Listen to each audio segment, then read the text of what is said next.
सर्वांना नमो बुद्धाय व सविनय सप्रेम जय भीम। बुद्धविहार समन्वय समितीच्या वतीने राबवण्यात येत असलेल्या ऑनलाईन वर्षावास व्याख्यानमालेदरम्यान आजच्या 60व्या व्याख्यानासाठी आज आपल्यासोबत आचार्य नंदकिशोरजी साळवे सर हे उपस्थित झालेले आहेत। आचार्य नंदकिशोरजी साळवे सर यांचे बुद्धविहार समन्वय समितीच्या वतीने विनम्रतापूर्वक हार्दिक हार्दिक स्वागत करतो। त्याचबरोबर बुद्धविहार समन्वय समितीचे संस्थापक मुख्य संयोजक आदरणीय गुरुवर्य अशोक भाऊ सरस्वती बोधी यांचे देखील अगदी मनापासून हार्दिक हार्दिक स्वागत करतो। आजच्या या व्याख्यानासाठी जे जे उपासक उपासिका बंधू भगिनी उपस्थित झालेले आहेत त्या सर्व उपासक उपासिका बंधू भगिनींचे देखील हार्दिक हार्दिक स्वागत करतो। आपणा सर्वांस विनम्रतेने नमो बुद्धाय व सविनय सप्रेम सादर करून आमच्या भगिनी धम्मसेविका आदरणीय तनुजाताई झिलपे यांना मी विनंती करतो की आज अशोक भाऊ त्रिशरण पंचशील घेण्यासाठी उपस्थित नसल्या कारणाने कृपया त्यांच्या जागी आपण त्रिशरण पंचशील घ्यावे व त्यानंतर आपण व्याख्यानास सुरुवात करूया। आदरणीय तनुजाताई झिलपे।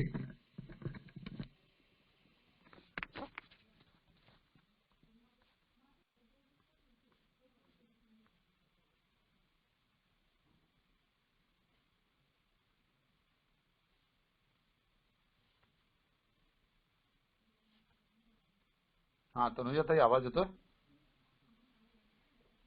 तनुजाताई तुमच्याकडनं अनम्यूट करा।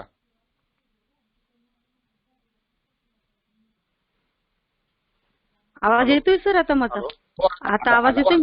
आला आवाज आला। येस।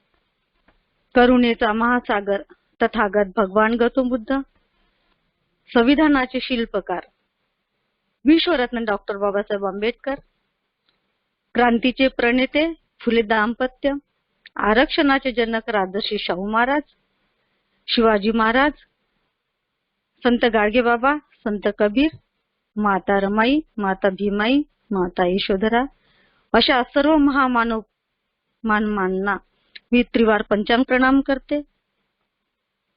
बुद्धविहार समन्वय समितीचे मुख्य संयोजक शील सदाचार संपन्न अशोक भाऊ सरस्वती तसेच व्याख्यानमालेचे मुख्य संयोजक शील सदाचार संपन्न आदरणीय पाठारे सर यांना मी वंदन करते।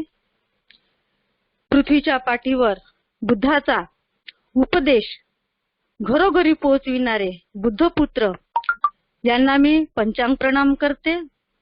ऑनलाईन जुडलेले सर्व उपासक उपासिका जे ज्येष्ठ माझ्यापेक्षा ज्येष्ठ आहेत श्रेष्ठ आहेत त्यांना मी वंदन करते। जे माझ्या बरोबरीचे आहेत माझ्यापेक्षा लहान आहेत त्यांना मी सस्नेह जय भीम करते।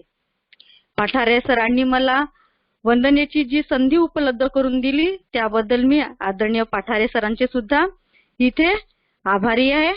आणि आजच्या कार्यक्रमाचे व्याख्याता आदरणीय वंदनीय आचार्य पुस्तक प्रेमी पुस्तक स्नेही साळवे सर यांना सुद्धा मी वंदन करते आणि वंदनेला सुरुवात करते। सर्वांनी आपले दोन्ही हात जोडून घ्यायचे। बुद्धं नमामि, धम्मं नमामि, संघं नमामि। नमो तस्स भगवतो अरहतो सम्मा संबुद्धस्स। नमो तस्स भगवतो अरहतो सम्मा संबुद्धस्स। नमो तस् भगवतो अरहतो सम्मा संबुद्धस्स बुद्धं शरणं गच्छामि धम्मं शरणं गच्छामि संघं शरणं गच्छामि द्वितीयंपि बुद्धं शरणं गच्छामि द्वितीयंपि धम्मं शरणं गच्छामि द्वितीयंपि संघं शरणं गच्छामि तृतीयंपि बुद्धं शरणं गच्छामि तृतीयंपि धम्मं शरणं गच्छामि तृतीयंपि संघं शरणं गच्छामि पानातिपाता वेरमणि सिक्खापदं समादियामि अदिन्नादाना वेरमणि सिक्खापदं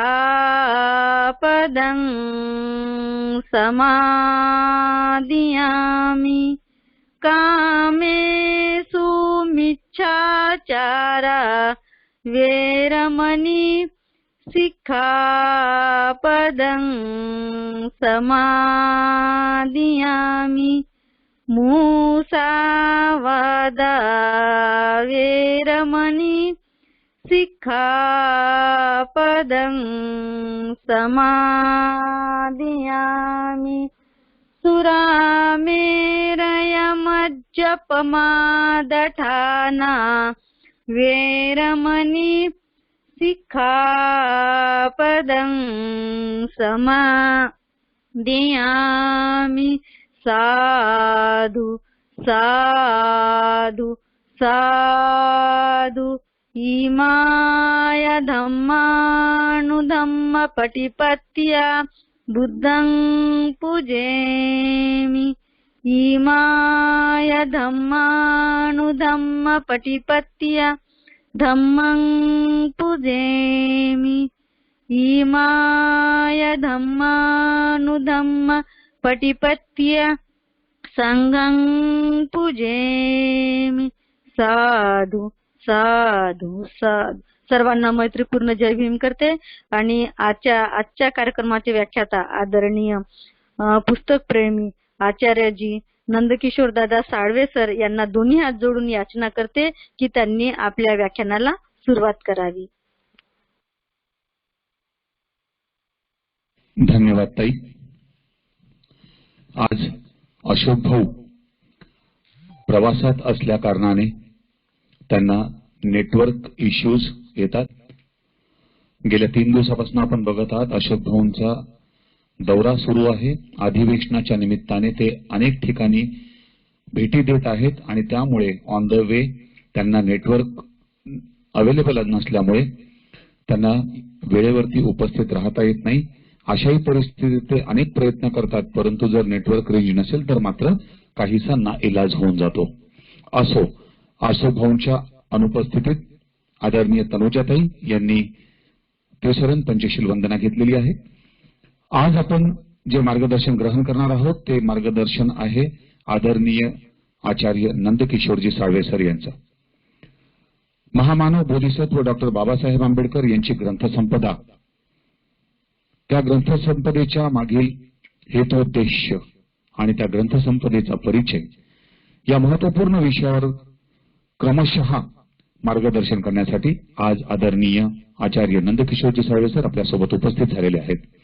पुनश्च आपल्या सर्वांच्या वतीने आदरणीय साळवे सरांची अगदी मनापासून अंतःकरणापासून दोन्ही हात जोडून विनम्रतेने हार्दिक हार्दिक स्वागत करतो आणि बुधवार समन्वय समितीच्या वतीने आदरणीय अशोक भाऊंच्या वतीने तसेच समस्त उपासक उपासिका बंधू भगिनींच्या वतीने अगदी विनम्रपणे सर्व सरांना याचना करतो की सर आपण कृपया आम्हाला मार्गदर्शन करावे, आमचे प्रबोधन करावे. आदरणीय नंदकिशोरजी साळवे सर.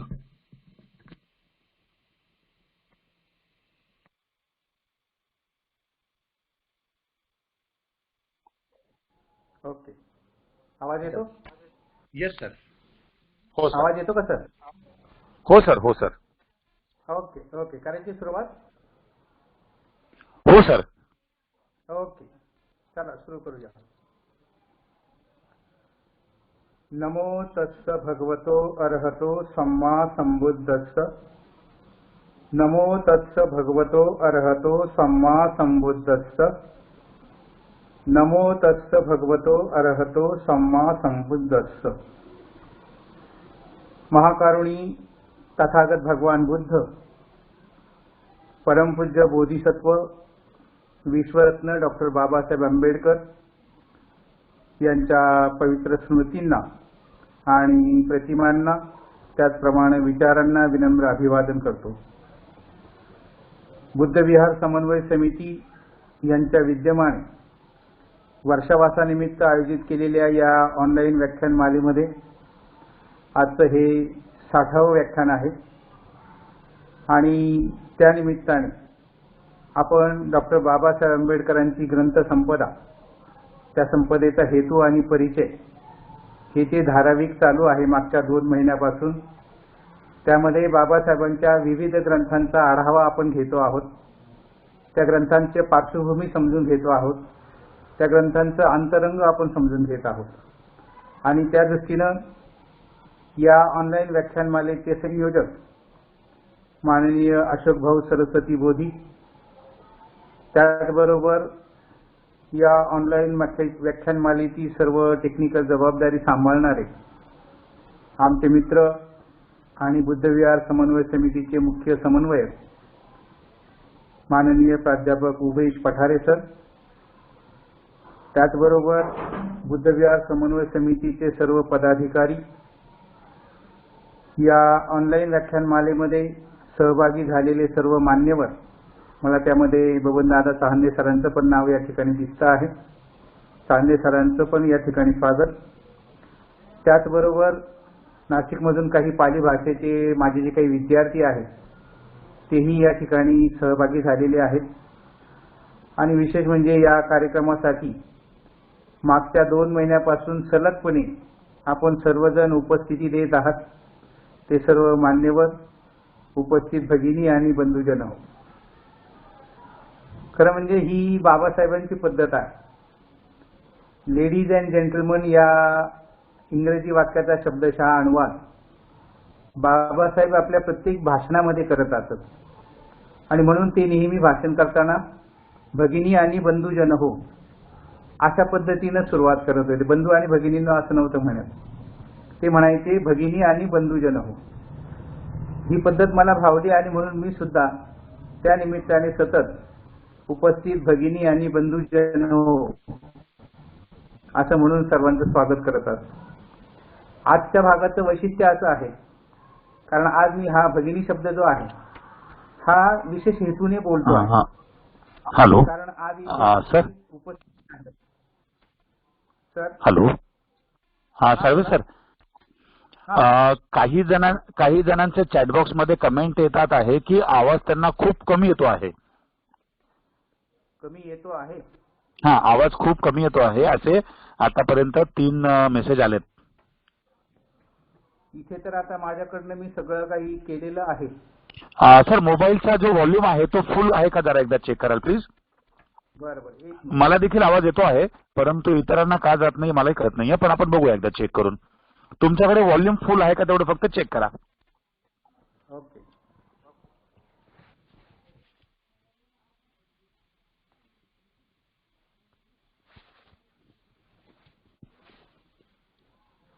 आता येतो का आवाज? हॅलो. ज्या सदस्यांना आवाज खूप कमी येतो आहे त्यांनी कृपया सांगावे आवाज आता व्यवस्थित आहे का. आपण चॅटबॉक्स मध्ये प्लीज कमेंट टाका. येतो का आवाज आता? हॅलो. हा सर, चेक करतात आता सगळेजण. हा. नाही सर, अजूनही आवाज खूपच कमी आहे. आता 5 कमेंट आल्यात आवाज कमी आहे म्हणून. अरे बाप. इथे तर माझ्याकडे आता मी सगळं फुल केलेलं आहे.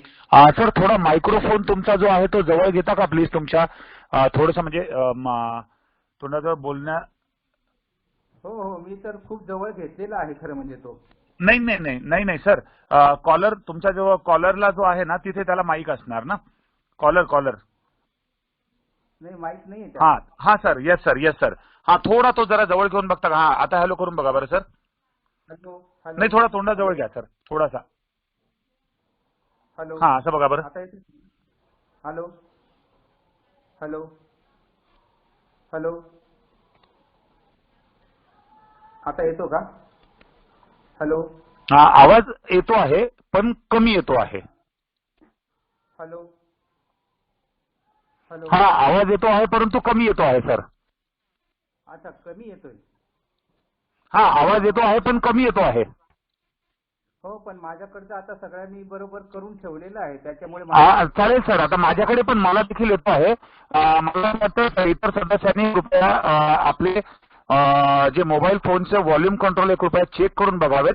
आणि जरी समजा प्रॉब्लेम असला तर कृपया दिलगिरी, कारण या पलीकडे सर आणि मी आम्ही दोघेही काहीच करू शकणार नाही. ते तांत्रिक काहीतरी अडचण असू शकते, परंतु आम्हाला मात्र आवाज व्यवस्थित येतो आहे. आपण सर कंटिन्यू करू शकता आता. हॅलो. हो सर, आवाज येतो सर. ओके ओके, चलो. हा तुम्ही सुरू ठेवा सर, सुरू ठेवा.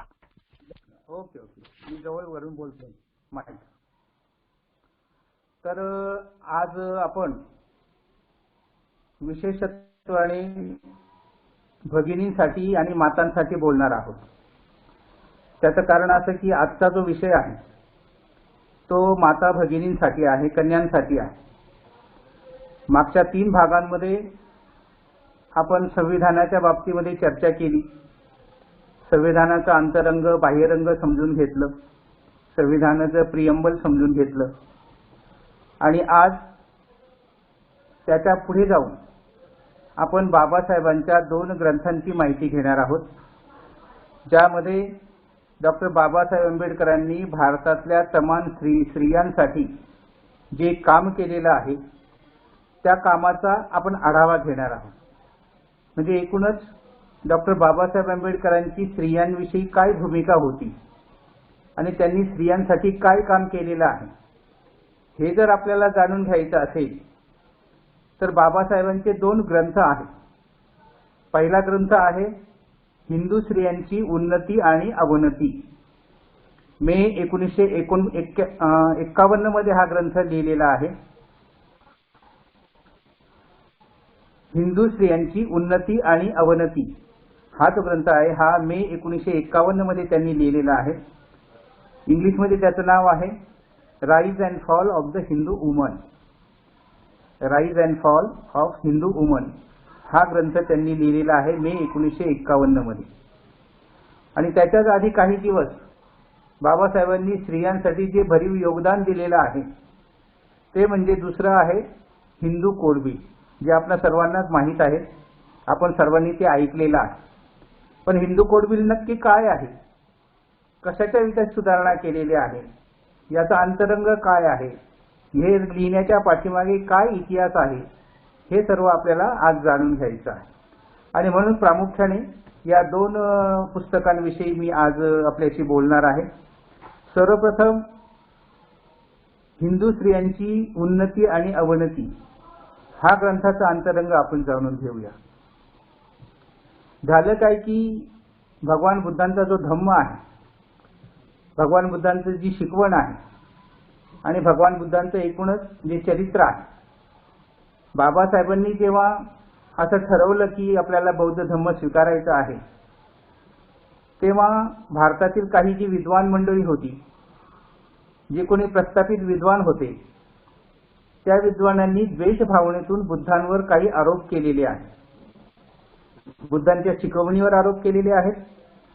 बुद्धांची स्त्रियांसमवेत जी वागणूक आहे, त्यांचा जो स्त्रियांशी संबंध आलेला आहे, स्त्रिया त्यांच्या सहवासात राहिलेल्या आहेत, याच्याविषयी प्रामुख्याने आरोप केलेले आहेत. असे अनेक आरोप आहेत, पण आपण मोजकेच आज स्त्रियांविषयीची जी भूमिका आहे ते समजून घेत असताना स्त्रियांविषयी हे जे आरोप झालेले आहेत, हे आरोप कोणते आहेत आणि त्या आरोपाचं खंडन करण्यासाठी बाबासाहेबांनी हिंदू स्त्रियांची उन्नती आणि अवनती हा ग्रंथ लिहिलेला आहे.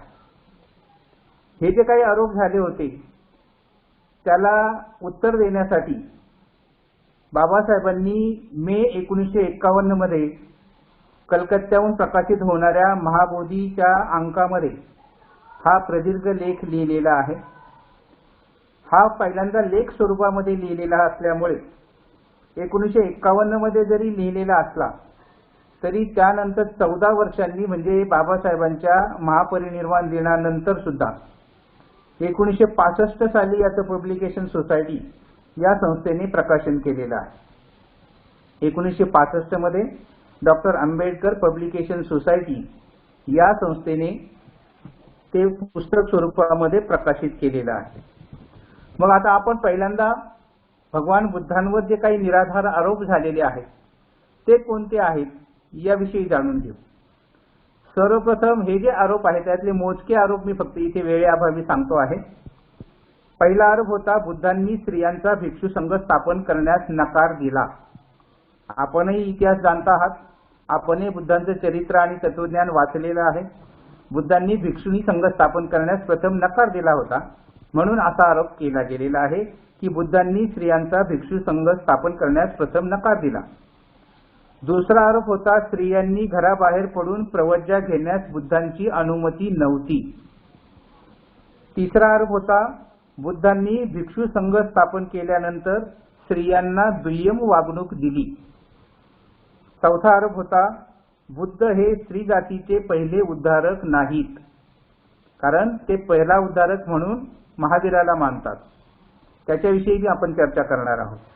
आणि पाचवा आरोप होता स्त्रियांना संघामध्ये स्थान दिल्यानंतर आपला धर्म लवकर नष्ट होईल अशी भीती बुद्धांना वाटत असावी. असे हे जे आरोप आहेत या आरोपाचं खंडन करताना बाबासाहेबांनी जुना इतिहास शोधून काढलेला आहे. थोडक्यात ज्या मनूने स्त्रियांवर अनेक बंधने लादली आणि स्त्रियांचं जीवन उद्ध्वस्त केलं तो मनू खऱ्या अर्थानं स्त्रियांच्या अवनतीस आणि अधोगतीस कारण आहे हे मात्र इथल्या प्रस्थापित विद्वानांना दिसलं नाही. परंतु त्यांना भगवान बुद्धांची महती सहन न झाल्यामुळे त्यांनी बुद्धांवर असे निराधार आरोप केलेले आहेत. स्त्रियांची मुक्ती, स्त्री स्वातंत्र्य, स्त्रियांची समानता या अनुषंगाने या देशातील समस्त स्त्री वर्गाच्या मुक्ती प्रक्रियेचा जेव्हा आपण शोध घेतो तेव्हा आपल्याला त्याची सुरुवात कशी झालेली आहे हे समजून घेतलं पाहिजे.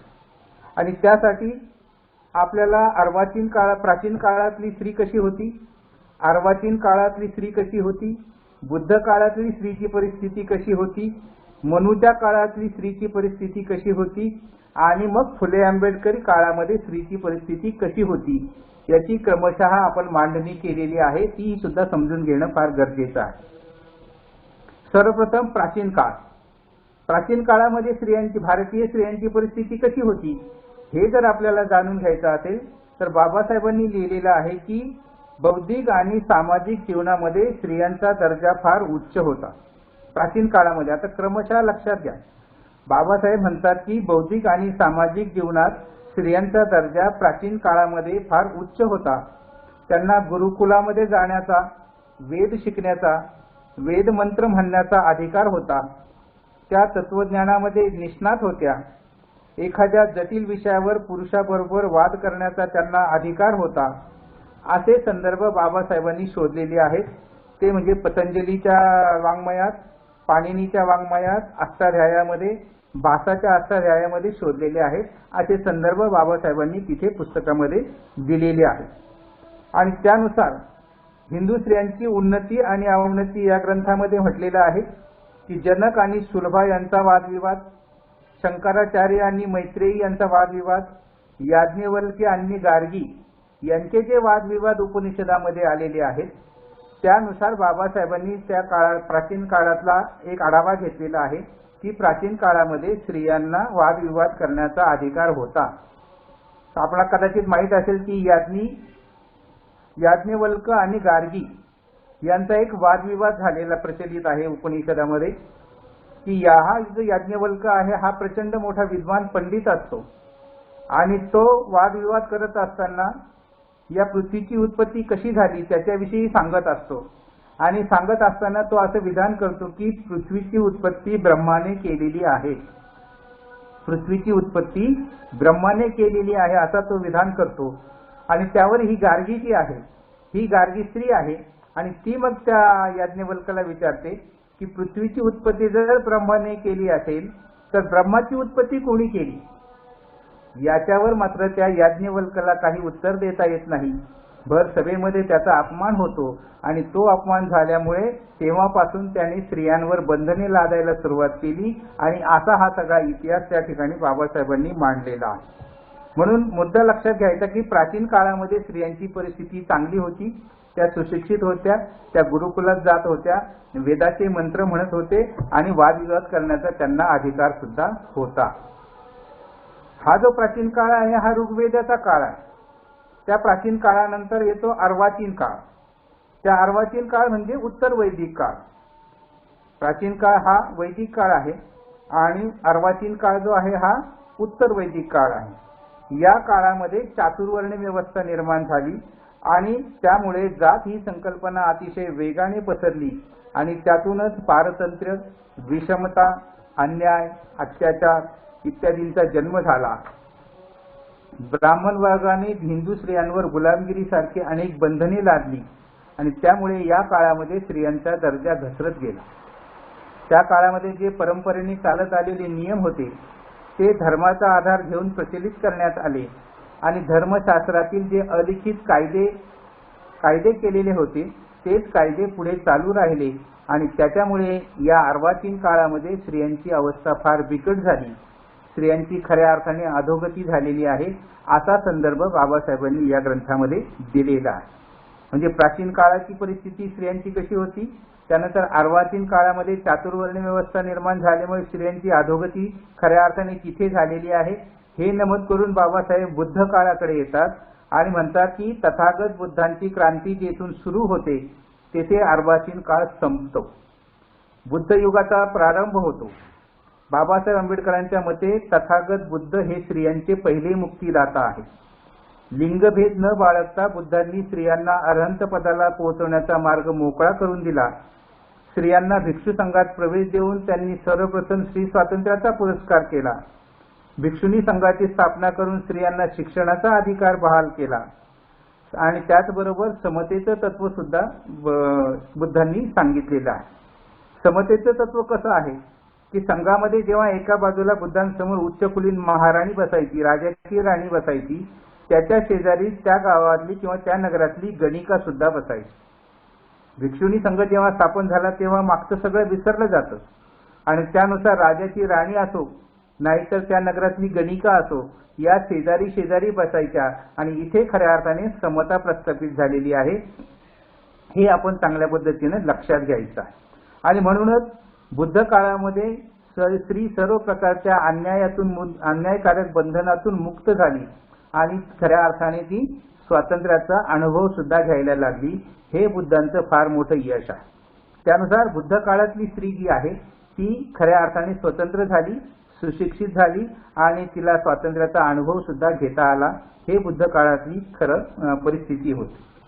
बुद्ध काळाच्या नंतर येतो मनूचा काळ. म्हणजे आपण प्राचीन काळ बघितला, त्यानंतर अर्वाचीन काळ बघितला, त्यानंतर बुद्ध काळ येतो आणि बुद्ध काळानंतर येतो मनूचा काळ.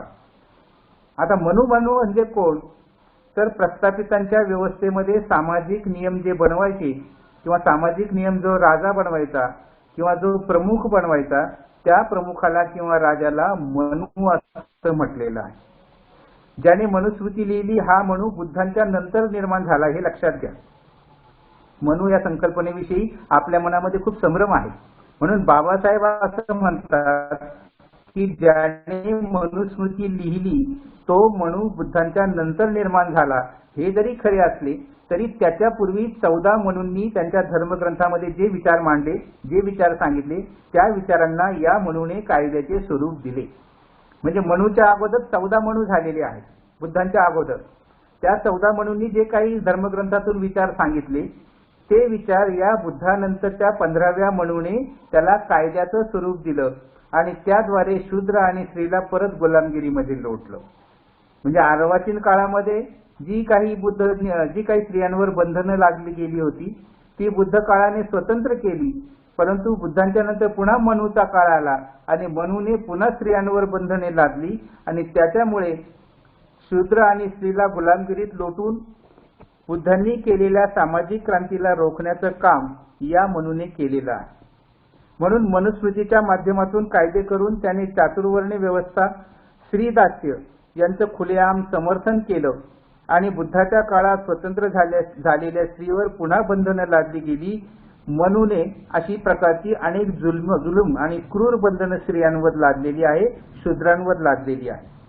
मनूने स्त्रियांवर एवढी बंधने का लादली असा महत्वाचा प्रश्न आपल्या मनामध्ये निर्माण झाला पाहिजे आणि त्याचं उत्तर बाबासाहेब या ग्रंथामध्ये देतात की मनूने स्त्रियांवर बंधने लादण्याचे कारण असे की बुद्ध काळामध्ये आर्य समाजातून बौद्ध धर्म स्वीकारण्यासाठी शूद्र आणि स्त्रिया यांचा एकसारखा लोंढा येत होता. बुद्धाच्या काळात हिंदू नव्हते, बुद्धांच्या काळात आर्य समाज होता आणि या आर्य समाजातून आणि शूद्र समाजातून खूप मोठ्या प्रमाणात लोक बुद्धांकडे येत होते, बुद्धांचा धर्म स्वीकारत होते, त्यांच्या अनुयायी होत होते आणि त्यामुळे हा लोंढा थोपविण्यासाठी मनूला कायद्याचा बांध घालणं भाग पडलं. आणि मनू हा कारण का की मनू हा बौद्ध धर्माचा कट्टर विरोधक होता.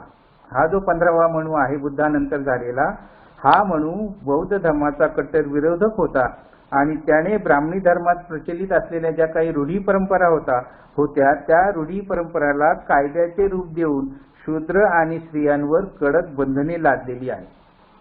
ती बंधने अशी होती की स्त्रीचा बालपणी विवाह लावून देणे, स्त्रीचा पुनर्विवाह न करणे, पतीच्या मृत्यूनंतर स्त्रीने सती जाणे, स्त्रीने आयुष्यभर ब्रह्मचर्य पाळणे, वडिलांच्या संपत्तीत अधिकार न सांगणे, असे अनेक जातक बंधने त्याने लादली आणि स्त्रियांचं जीवन उद्ध्वस्त केलं. आणि त्यामुळे ही जी पद्धत आहे ही पद्धत पेशवाईपर्यंत अशी चालू होती.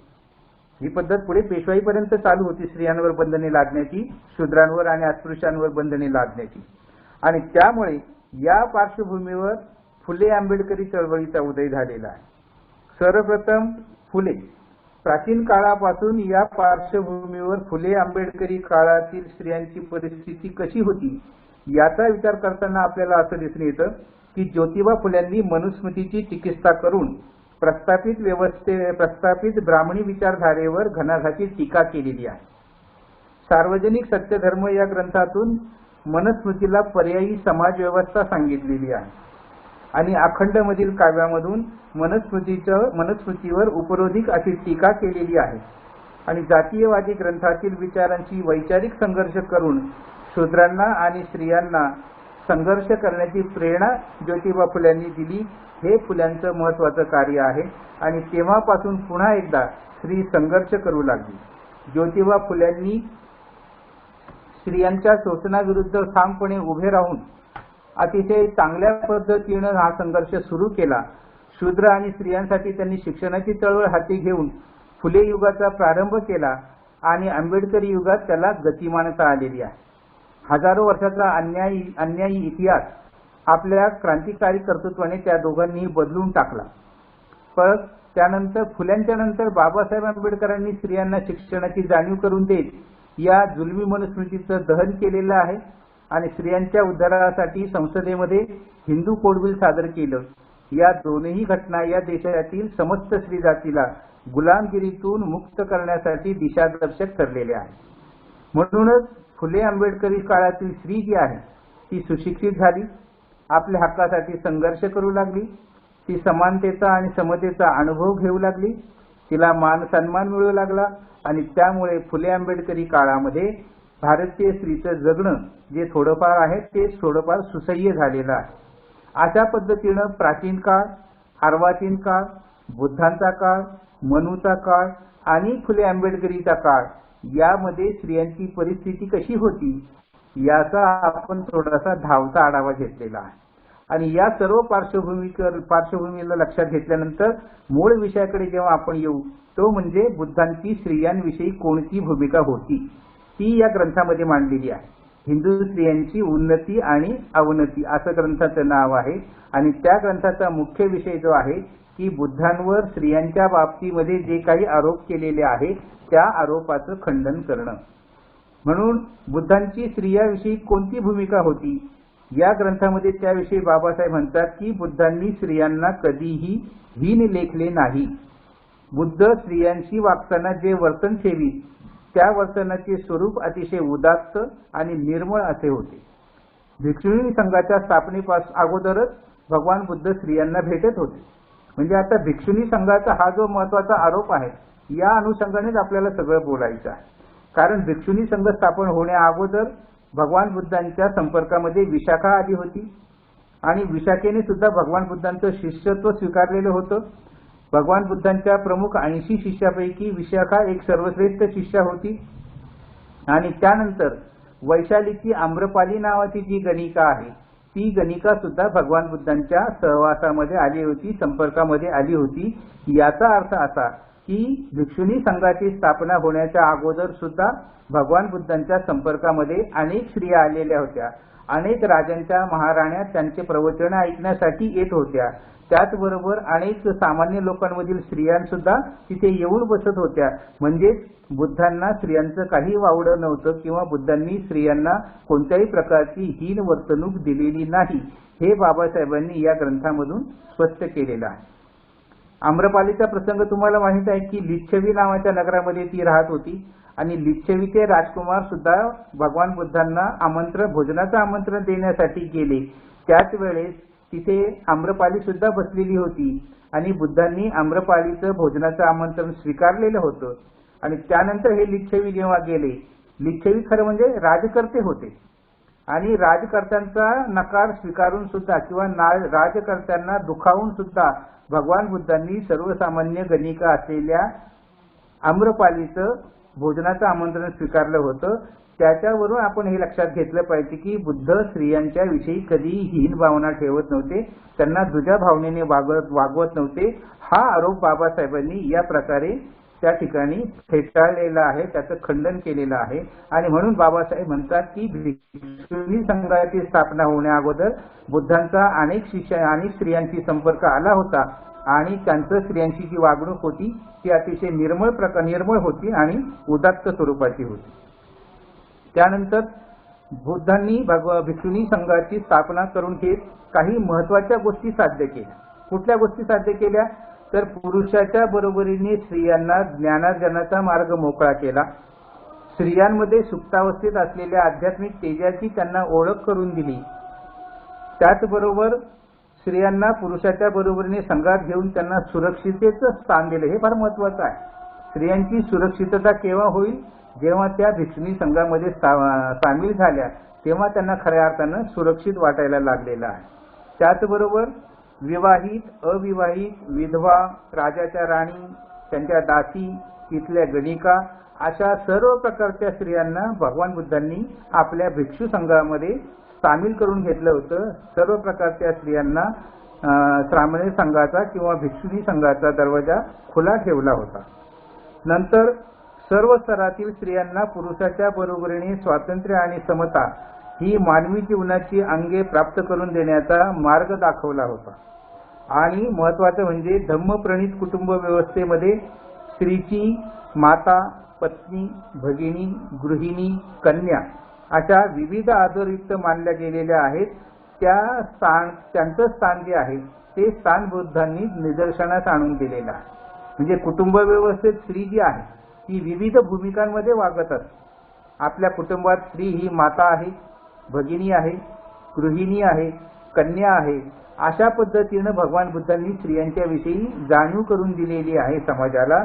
आणि त्याचबरोबर समाजामध्ये वावरत असताना स्त्री कुठल्या प्रकारामध्ये राहत होती तर समाजामध्ये विधवा म्हणून स्त्रिया राहत होत्या, दासी म्हणून स्त्रिया राहत होत्या, गलिका म्हणून स्त्रिया राहत होत्या, या सर्वांना भगवान बुद्धांनी भिक्षुणी म्हणून राहायला भाग पाडलं आणि त्यांना संघामध्ये सामील करून घेतलं. आणि संघामध्ये सामील करून घेतल्यानंतर स्त्रियांना खऱ्या अर्थाने प्रतिष्ठा लाभलेली आहे. ही प्रतिष्ठा भगवान बुद्धांनी भिक्षुणी संघाची स्थापना करून दिलेली आहे, हे आपण या ठिकाणी लक्षात घ्यायचं आहे. पुढे त्या पुस्तकामध्ये एक प्रसंग दिलेला आहे की भलते आनंद आणि भिक्षूंना समजावून सांगताना बुद्धांनी एक कोटेशन दिलेलं आहे. मुद्दा लक्षात घ्या की भलते आनंद आणि भिक्षूंना समजावून सांगताना बुद्ध असे म्हणालेले आहेत की जेव्हा जेव्हा तुम्हाला स्त्रियांच्या संपर्कामध्ये राहण्याचा प्रसंग येईल, तेव्हा तेव्हा तुम्ही वृद्ध स्त्रीला आपली माता, तरुण स्त्रीला आपली भगिनी आणि बालिकेला आपली मुलगी मानून तिच्याशी शुद्ध भावनेने वागा. बुद्धांचं हे खरं म्हणजे पाली कोटेशन आहे, पण पाली कोटेशन सांगण्यात वेळ घालून त्याचा अर्थ सांगण्यापेक्षा, त्याच्यावर बोलण्यापेक्षा अर्थ आपल्याला लक्षात घ्यायचा आहे. हा अर्थ का लक्षात घ्यायचा आहे? कारण बुद्धांचं हे जे वचन आहे, याच वचनाला पुढे मनूने त्याच्या विरोधामध्ये उपदेश केलेला आहे, त्याच्या विरोधामध्ये श्लोक रचलेला आहे. मनूचाही श्लोक माझ्याकडे आहे आणि बुद्धांचंही पद आहे. बुद्ध काय म्हणतात की जेव्हा जेव्हा तुम्ही वृद्ध स्त्रीला आपली माता, तरुण स्त्रीला आपली भगिनी आणि बालिकेला मुलगी मानाल, तेव्हा तेव्हा त्या भावनेने तिच्याशी वागा. आता याच बुद्धांच्या पदाला किंवा श्लोकाला किंवा याला धम्मपदाला या मनूने काउंटर केलेला. काय काउंटर केलं की पुढील काळात मनूने नेमका याच्या विरुद्ध विचार मांडला आणि मनू म्हणतो की स्त्रीचे रक्षण कौमार्य व्यवस्थेत पिता करत असतो. स्त्रीचं रक्षण कौमार्य व्यवस्थेत म्हणजे बालिका अवस्थेत पिता करत असतो, त्याच्याबरोबर तारुण्यामध्ये पती रक्षण करत असतो आणि वृद्ध अवस्थेमध्ये पुत्र रक्षण करत असतो. त्यामुळे स्त्रीला स्वातंत्र्याची गरज नाही किंवा स्त्रीला स्वातंत्र्य देऊ नये. बुद्ध म्हणतात भिक्षूंना की वृद्ध स्त्री तुमच्या संपर्कात आली तर तिला माता म्हणा, तरुण स्त्री संपर्कात आली तर तिला भगिनी म्हणा आणि बालिका संपर्कात आली तर तिला कन्या समजून तिच्याशी वागा.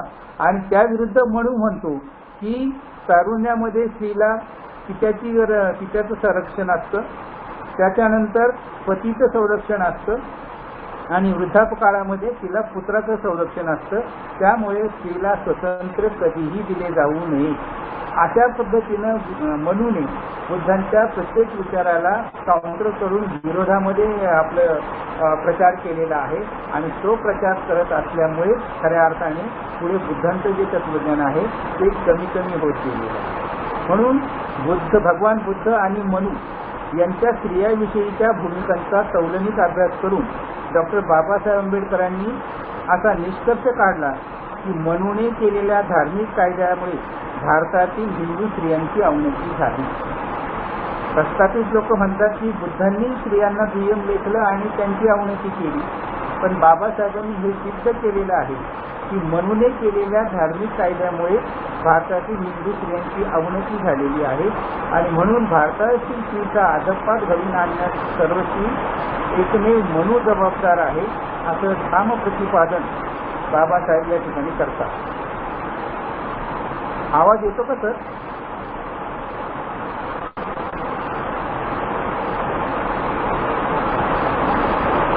आवाज येतो का? आवाज? हॅलो, कोणी मला सांगेल का आवाज येतो का?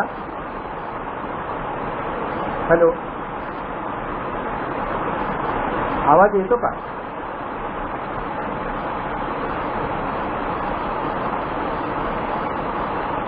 Hello hello, Pathare sir, Pathare sir, Pathare sir, आवाज येतोय ना माझा? ऍक्शन, आवाज आवाज आवाज येतो सर? हा, आवाजाला पुन्हा इश्यू आला होता. हा, कारण मलाच माझा आवाज येत नाही, त्याच्यामुळे मी म्हटलं आवाज येतील का. हो सर, आज आवाजाचा खूपच जास्त प्रॉब्लेम आहे, म्हणजे नेहमीपेक्षा देखील आवाज कमी येतो आहे. आता येतोय का पण? हो सर, मला असं वाटतं सर, एकदा जरा प्लीज तुम्ही त्या ब्लूटूथ हेडफोनचे आणि तुमच्या लॅपटॉप किंवा मोबाईलचं व्हॉल्यूम पुन्हा एकदा हाय करून बघता का प्लीज? हा बघतो. व्हॉल्यूम कंट्रोल जेवढे आहेत ना सर, तेवढे व्हॉल्यूम कंट्रोल हाय करून बघा. काय होतंय की काही जणांना आवाजाचा प्रॉब्लेम होतोय आणि काही जणांना आवाज व्यवस्थित येतोय. फक्त कमी येतो हा इश्यू आहे, पण आवाज येतोय. अर्थात इकडे बाहेर पाऊस पण खूप जोरात चालू आहे, त्याचाही काही प्रॉब्लेम असू शकतो.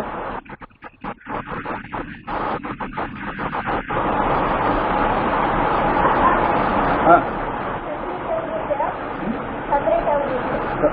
पाऊस येत आहे. चालेल, ठीक आहे सर, आपण कंटिन्यू करूया सर, कंटिन्यू करूयात. ओके, येतोय आवाज? हो सर, हो सर, आवाज येतो आहे. हो सर, हो सर. ठीक आहे, चला. बर तर बांधवांनो माफ करा, थोडासा डिस्टर्ब झाला मध्ये. परंतु मी हे आपल्याला सांगत होतो की भगवान बुद्ध आणि मनू यांच्याविषयीच्या भूमिकांचा तौलनिक अभ्यास करून डॉक्टर बाबासाहेब आंबेडकरांनी असा निष्कर्ष काढला की मनूने केलेल्या धार्मिक कायद्यामुळेच भारतातील हिंदू स्त्रियांची अवनती झालेली आहे आणि म्हणून भारतातील स्त्रीचा अधःपात घडवून आणण्यास सर्वस्वी मनू जबाबदार आहे, असं ठाम प्रतिपादन बाबासाहेबांनी या ग्रंथामध्ये केलेलं आहे. एक पुढचा आरोप जो होता, बुद्धांनी स्त्रियांचा भिक्षुणी संघ स्थापन करण्यास नकार दिला, असा एक आरोप आहे. हा का आरोप झाला की त्याचं कारण असं की बुद्धांनी खऱ्या अर्थानं पहिल्यांदा जेव्हा बुद्धांची माता, इतिहास सगळ्यांना माहित आहे, बुद्धांची माता महाप्रजापती जेव्हा वैशालीला जाऊन बुद्धांकडे भिक्षुणी होण्याविषयी विनंती केली, तेव्हा बुद्धांनी प्रथम नकार दिलेला आहे. त्याच्यानंतर आनंदाने थोडीशी मध्यस्थी केली आणि त्यामुळे मध्यस्थी करून बुद्धांनी काही अटी घालून स्त्रियांचा भिक्षुणी संघ स्थापन करण्यास परवानगी दिली. असा साधारण थोडक्यात इतिहास आहे.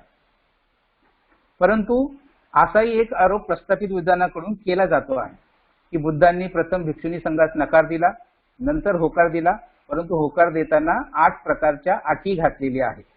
आणि मग हा जो आरोप आहे, या आरोपाचं खंडन करताना बाबासाहेब असं म्हणतात की तथागत बुद्ध हे ब्रह्मचर्याच्या काटेकोरपणे पालन करणारे होते.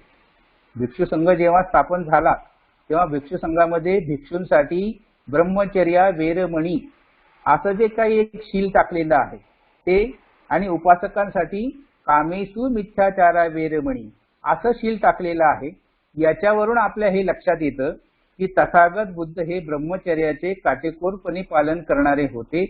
त्यामुळे स्त्रियांच्या सहवासाने भिक्षूंच्या ब्रह्मचर्य पालनामध्ये अडथळा निर्माण होईल आणि भिक्षूंचे आचरण बिघडेल अशी भीती बुद्धांना वाटत होती. ही वस्तुस्थिती आहे आणि त्यामुळे त्यांनी भिक्षुणी संघ स्थापन करण्यास नकार दिला. हेही खरं आहे. खरं तर बुद्धांचा हा जो नकार आहे, हा नकार म्हणजे एका पित्याने आपल्या कन्येच्या रक्षणासाठी केलेल्या विरोधासारखा नकार आहे.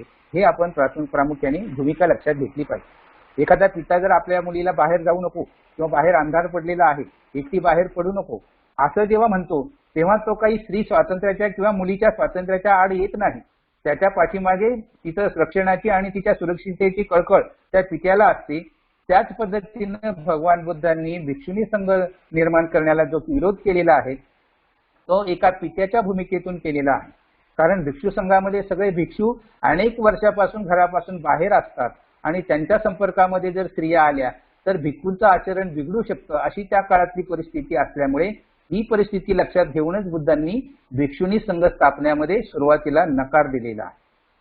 बुद्धांनी जे नकार दिलेला आहे त्या नकाराचं कारण व्यावहारिक होतं असं बाबासाहेब म्हणतात. म्हणजे व्यावहारिक कारण काय होतं हे सुद्धा आपण लक्षात घेतलं पाहिजे की व्यावहारिक कारण असं होतं की भारतातील स्त्रियांची क्रांती आणि मुक्ती या पुस्तकामध्ये आमचे मित्र आहेत गौतम शिंदे, त्यांनी एक विधान लिहिलेलं आहे. ते म्हणतात की स्त्रियांचा व पुरुषांचा असे 2 वेगवेगळे संघ ठेवायचे की त्यांचा एकच संघ करायचा, याच्यावर बुद्ध 8 दिवस विचार करत होते.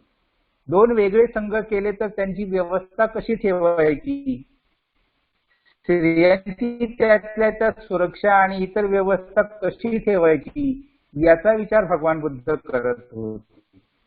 त्याचप्रमाणे दोन भिन्न संघांचे परस्पर संबंध कसे असले पाहिजेत याचाही त्यांनी विचार केलेला आहे.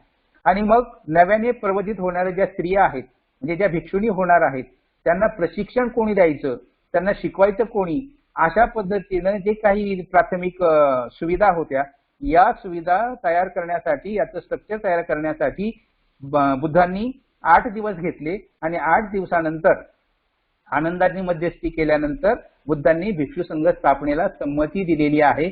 असा हा इतिहास आहे. बुद्धांनी प्रथम दर्शनी नकार दिला म्हणून इथले जे प्रस्थापित विद्वान आहेत ते म्हणतात की बुद्ध स्त्रियांच्या विरोधामध्ये होते, परंतु वस्तुस्थिती तशी नाही. बाबासाहेबांनी या ग्रंथामध्ये इतकं सविस्तर दिलेलं आहे स्पष्टीकरण की बुद्धांनी नकार दिला म्हणजे नक्की कशासाठी दिला, तर तो या प्राथमिक गोष्टींसाठी दिलेला आहे की बुद्ध स्त्रियांना जर प्रवेश दिला तर त्यांचं रक्षण कसं करायचं, त्यांना कुठे ठेवायचं, पुरुषाचा संघ वेगळा कसा ठेवायचा, स्त्रियांचा संघ वेगळा कसा ठेवायचा, नव्याने प्रवृत्त झालेल्या स्त्रियांना शिकवायचं कुणी, त्यांना कुणी प्रशिक्षण द्यायचं, त्यांचं चिवर कसं असलं पाहिजे. कारण पुरुषाचं जे चिवर आहे पुरुष भिक्षूचं त्याच्यामध्ये उजवा खांदा उघडा असतो, परंतु स्त्रियांच्या परिस्थितीमध्ये तसं नव्हतं. म्हणून स्त्रियांच्या चिवराचा कोड कसा असला पाहिजे, त्यांनी कशा पद्धतीचं चिवर परिधान केलं पाहिजे, कशा पद्धतीने सगळं अंग झाकलं जाईल, अशा सर्व गोष्टींचा विचार करण्यासाठी बुद्धांनी 8-10 दिवस घेतले. आणि नंतर मग आनंदाच्या मध्यस्थीनं 8 प्रकारचे नियम करून, तेही नियम जे आहेत त्याचा एक वेगळा विषय आहे, ते खरं म्हणजे आपल्याला पुढच्या याच्यात समजून घेता येईल. परंतु बुद्धांनी 8 प्रकारचे नियम केले आणि त्याच्यामध्ये सांगितलं की या 8 नियमांना जर महाप्रजापती मान्य करत असेल तर मग आपल्याला भिक्षुणी संघाची स्थापना करता येईल. त्या दृष्टीनं आनंदाने महाप्रजापती गौतमी जवळ जाऊन हे 8 नियम सांगितले आणि ते 8 नियम सांगितल्यानंतर मग भिक्षुणी संघ स्थापन करण्यास बुद्धांनी परवानगी दिलेली आहे. असा हा सगळा इतिहास आहे. त्यामुळे बुद्धांनी स्त्रियांचा भिक्षू संघ स्थापण्यास प्रथम नकार दिला, याचा अर्थ बुद्ध स्त्रियांच्या विरोधात होते असा जो अपप्रचार इथले प्रस्थापित करतात तो चुकीचा आहे. आणि म्हणून त्या मताचं खंडन करण्यासाठी बाबासाहेब आंबेडकरांनी या ग्रंथामध्ये सविस्तरपणे स्पष्टीकरण दिलेलं आहे. तर दुसरा एक आरोप असा होता की बुद्धांनी भिक्षुणीच्या संघाला दुय्यम स्थान दिले. भिक्षुणीचा संघ तर स्थापन केलाच, पण भिक्षुणी संघ स्थापन केल्यानंतर बुद्धांनी स्त्रियांना दुय्यम दर्जाची वागणूक दिली किंवा दुय्यम स्थान दिलं असा आरोप प्रस्थापितांनी केलेला आहे. आता स्त्रियांना दुय्यम स्थान दिलं का खरोखर, तर याच्या पाठीमागे सुद्धा मोठा इतिहास आहे. कारण असं की भिक्षुणी संघाला मंजुरी देताना बुद्धांनी ज्या 8 अटी घातल्या होत्या त्यातील पहिली अट अशी होती की 100 वर्षाची उपसंपदा झालेल्या भिक्षुणीने सुद्धा नुकत्याच उपसंपदा घेतलेल्या भिक्खूस अभिवादन करण्यासाठी उभे राहिले पाहिजे. अनेक लोक या पहिल्या अटीवर अखंड चर्चा करत असतात की असं कसं होऊ शकतं. म्हणजे एखादी भिक्षुणी जर वयाने मोठी असेल आणि तिच्या पुढे जर लहान वयाचा भिक्षू आला तरी सुद्धा मोठ्या वयाच्या स्त्रीने लहान भिक्षूला वंदन केलं पाहिजे. या प्रकारावरून किंवा या अटीवरून प्रस्थापित विद्वानांनी असा आरोप केला की बुद्ध हे स्त्रियाला भिक्षुणी संघामध्ये दुय्यम स्थान देत आहे. अशी परिस्थिती होती. आरोप लक्षात आला.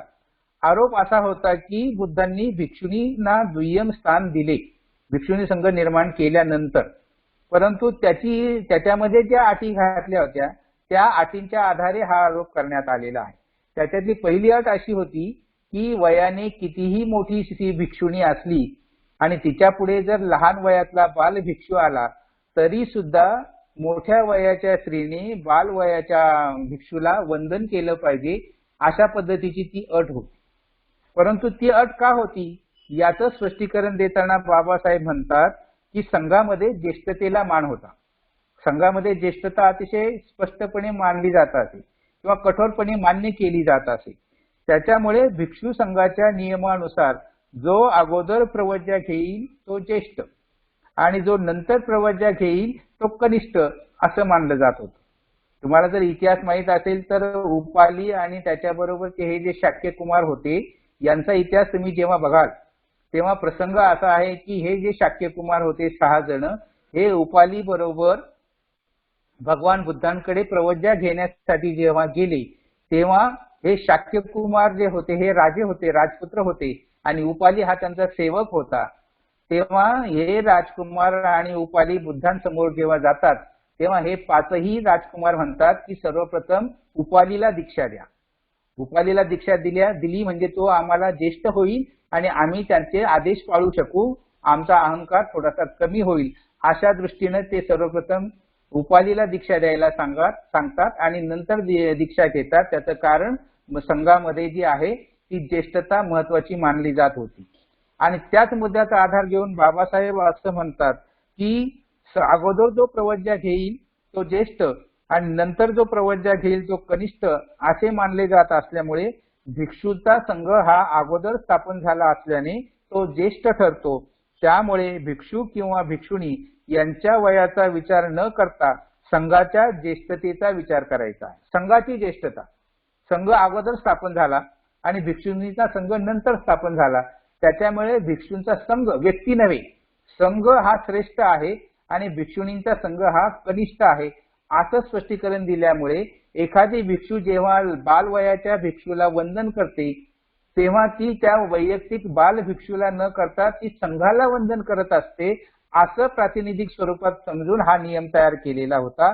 त्याच्या पाठीमागे बाबासाहेबांनी ही भूमिका स्पष्ट केलेली आहे की संघामध्ये ज्येष्ठतेला मान असल्यामुळे आणि भिक्षूंचा संघ अगोदर स्थापन झालेला असल्यामुळे भिक्षुणींचा संघ नंतर स्थापन झाला असल्यामुळे तो कनिष्ठ आहे. तेव्हा बालवयातील भिक्षू संघाचा एखादा भिक्षू जरी मोठ्या वयाच्या भिक्षुणीसमोर आला तरी तो बालवयाचा भिक्षू आहे हे न समजता तो भिक्षू संघाचा प्रतिनिधी आहे हे समजून त्याला वंदन करावं असं स्पष्टीकरण बाबासाहेबांनी यामध्ये दिलेलं आहे. भिक्षू संघाचा प्रतिनिधी म्हणून लहान वयाने असलेल्या भिक्षूला अभिवादन केले पाहिजे असा नियम त्या ठिकाणी केलेला आहे. खरं म्हणजे भिक्षू संघ हा गुरुच्या स्थानी आहे आणि भिक्षुणी संघ हा शिष्याच्या स्थानी आहे. त्यामुळे भिक्षू आणि भिक्षुणींचा संघ जो आहे त्याच्यामध्ये गुरु शिष्याचं नातं होतं. अशा पद्धतीने भगवान बुद्धांनी त्याचं मांडणी केलेली आहे आणि ती मांडणी करत असताना या प्रसंगीच्या जे काही आरोप आहेत त्या आरोपाचं बाबासाहेब आंबेडकरांनी या ग्रंथामध्ये चांगल्या पद्धतीनं विश्लेषण करून प्रत्येक आरोपाचं खंडन केलं आणि ते खंडन करण्यासाठीच हा ग्रंथ लिहिलेला आहे. पुढचा जो एक आरोप आहे तो म्हणजे बुद्ध हे स्त्री जातीचे पहिले उद्धारक नाहीत असा आरोप केलेला गेलेला आहे. परंतु आपण हे लक्षात घेतलं पाहिजे की बुद्धांच्या स्त्री उद्धाराची भूमिका आणि त्याच्या अगोदर महावीर होऊन गेला आणि महावीराची स्त्री उद्धारकाची भूमिका याच्यामध्ये फरक आहे.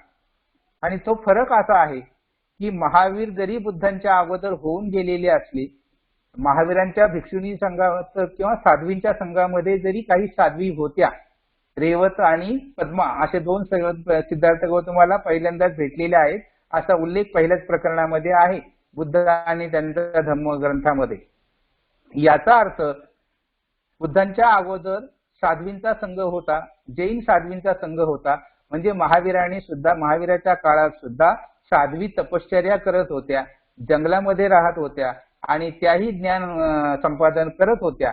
परंतु इथे महत्वाचा मुद्दा आपण सर्वांनी असा लक्षात घ्यायचा आहे की महावीराने जरी स्त्रियांना शिक्षणाची सवलत दिलेली असली, महावीराने जरी स्त्रियांना तपश्चर्या करण्याची मुभा दिली असली, जंगलात राहण्याची मुभा दिली असली, स्वतःचे आश्रम काढण्याची मुभा दिली असली, तरी मुद्दा असा आहे की महावीराची स्त्री उद्धाराची जी भूमिका आहे ती मर्यादित स्वरूपाची आहे.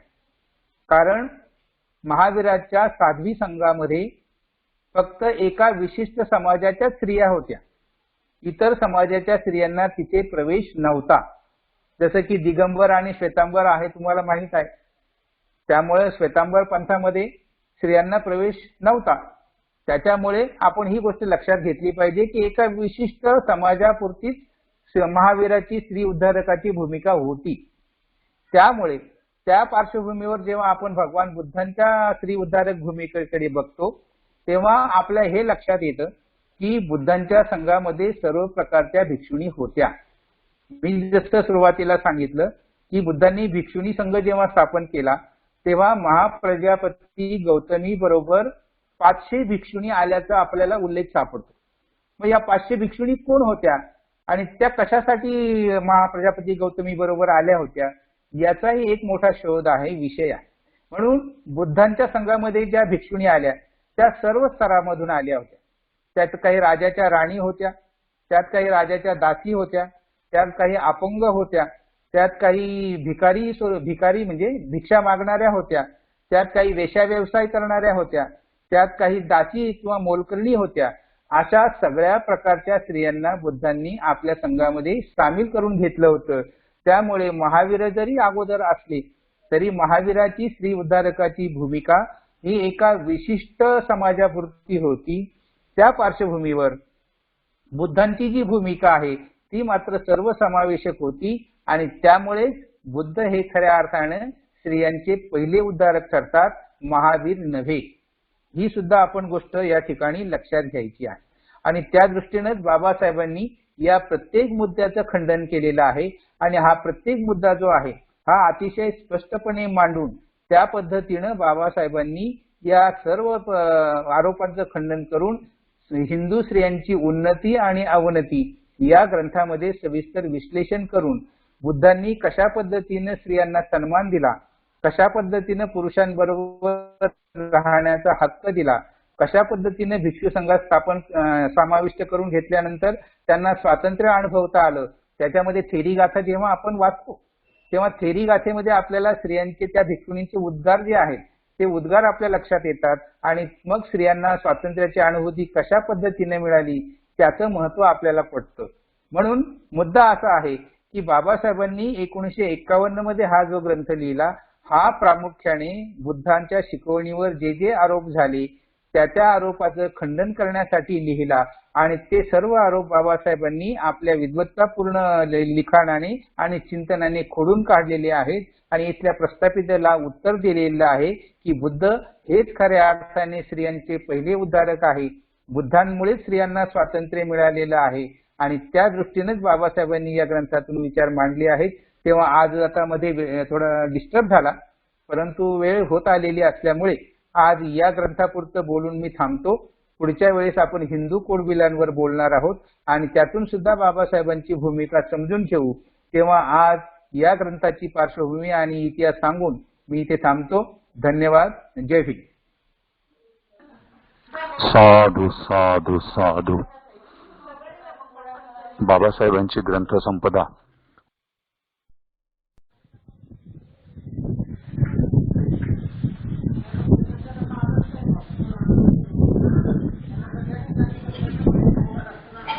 हा भाऊ आवाज येतोय? ठीक आहे. हा भाऊ आवाज येतोय? हो हो हो. हा इथे काय प्रॉब्लेम आहे? ओके ओके ठीक आहे, आपण सुरू करू शकता. दादांनी आज अत्यंत सुंदर पद्धतीनं बाबासाहेब आंबेडकरांच्या संशोधनातून बुद्धाचा स्त्रीविषयक दृष्टिकोन फार अभ्यासपूर्ण पद्धतीनं आपल्याला समजून सांगितलं. पुढल्या मंगळवारी आपण हिंदू कुडबिलाच्या अनुषंगानं त्यांना ऐकणार आहोत. जास्तीत जास्त लोकांना दादांच्या भाषणाचा लाभ व्हावा अशी आपण सर्वांनी तस्ती जर घेतली तर ते समाजाच्या खूप कल्याणाचं राहील. असो, आज ज्यांचे वाढदिवस असतील आमच्या सगळ्यांच्या वतीनं आपल्या त्यांना हार्दिक मंगलकामना, दीर्घायुष्य लाभो आणि त्यांना चांगलं आरोग्य प्राप्त हो अशी मंगलकामना करूया. ज्यांच्याकडे मृत्यू झाला असेल त्या मृत व्यक्तीच्या प्रति आदरांजली, त्याच्या परिवाराच्या प्रति दुःखातून मुक्त व्हावेत म्हणून त्यांची मंगलकामना,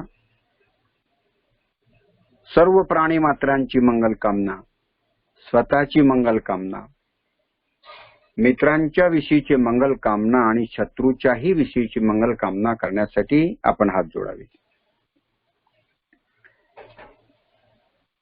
सबका मंगल हो,